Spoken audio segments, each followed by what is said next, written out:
முதல் தேர்தல், அதில் ஒன்றும் மாற்றம் இல்லை. அவருக்கு ஒரு பயம் வர ஆரம்பிச்சிருச்சு. நிர்வாகிகள்லாம் நம்மளும் சரியாக இருக்குமா, 234 தொகுதி கேண்டிடேட்டும் கரெக்ட் வரையும் தேர்தல் வரைக்கும் இருக்கணும்ல அவங்களோட.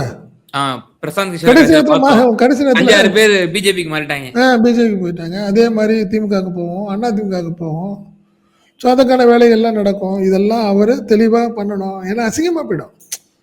இந்த 234 தொகுதியில் ஒரு 10 பேர் போனால் கூட வேட்பாளர்கள் கட்சியில் விட்டு மாறி போயிட்டாங்கன்னு வச்சுங்களேன், அது அசிங்கமாக போயிடும் அவருக்கு. ஸோ அந்த ஒரு பெரிய சங்கடமான ஒரு விஷயம் இருக்குது. ரெண்டாவது, அவர் வந்து எதிர்பார்த்தாரு காங்கிரஸ் வந்துடும் அப்படின்னு எதிர்பார்த்தாரு. அதற்கான வேலையில் நடந்துச்சு. இந்த பிரவீன் சக்கரவர்த்தி மாதிரி ஆட்கள் எல்லாம் போய் பார்த்தவர், பார்க்காத மாணிக் தாக்கூர், ஜோதிமணி அவங்கெல்லாம் ஒரு மாதிரி சப்போர்ட் பண்ணிகிட்டே பேசிகிட்டு இருந்ததும் கூட அவருக்கு ஒரு ப்ளஸ்ஸாக இருந்துச்சு. சரி, என்னைக்குனாலும் திமுக இது காங்கிரஸ் நம்மளுக்கு வரும் அப்படின்னு நினைச்சாரு.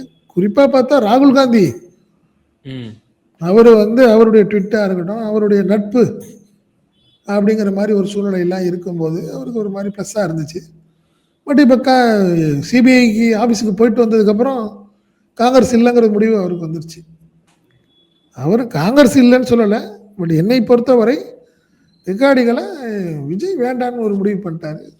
அவர் வேணும் அப்படின்னு முடிவு பண்ணாருன்னா அவர் அன்னைக்கு இன்னும் அவர் தொடர்ந்து சிபிஐ சம்மன் போயிருக்கோம், உடனே குற்றவாளி ஆக்கப்பட்டிருப்பார், சார்ஜ் ஷீட் போட்டிருப்பாங்க, சூழ்நிலையே வேறு மாதிரி மாறி இருக்கும். அதாவது தவிர்த்துட்டார், அதில் ஒன்றும் மாற்றம் இல்லை. அவர் ரைட்டு எனக்கு காங்கிரஸ் வேண்டாங்க அப்படின்னு சொல்லிட்டு வந்த விளைவாக தான் இன்றைக்கி தைரியமாக இருக்க முடியுது அவரால். என்ன சிவில் கரெக்ட் விசில் எப்படி வாங்கினார் அவர்? விசில் வாங்கினதோடைய மர்மமே அதுதானே.